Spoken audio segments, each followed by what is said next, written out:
حضرت عباس رضی اللہ عنہ کی بہادری کے قصے تاریخ اسلام کا روشن باب ہیں۔ کربلا کے میدان میں ان کی شجاعت، جرأت اور قربانی بے مثال ہے، مگر آج ہم صرف ان کی بہادری نہیں بلکہ ان کی محبت، ادب اور وفاداری کا ذکر کرتے ہیں۔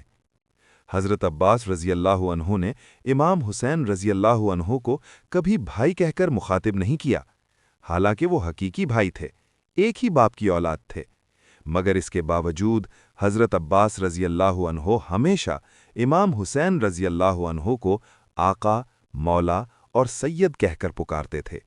یہ صرف الفاظ نہیں تھے، یہ ان کے دل کی گہرائیوں میں بسے ہوئے ادب کا اظہار تھا۔ وہ جب امام حسین سے بات کرتے تو نگاہیں جھکا لیتے، جی ہاں، یہ ادب اور آواز عاجزی میں کی علامت ہے۔ عاجزی ہاں، یہی اور ہمارا لہجے میں احترام ہوتا۔ کربلا میں ہر لمحہ وفاداری کا امتحان تھا، اور حضرت عباس رضی اللہ عنہ ہر امتحان میں پورا اترے، نہ کبھی شکوہ کیا، نہ کبھی اپنی ذات کو امام سے آگے رکھا۔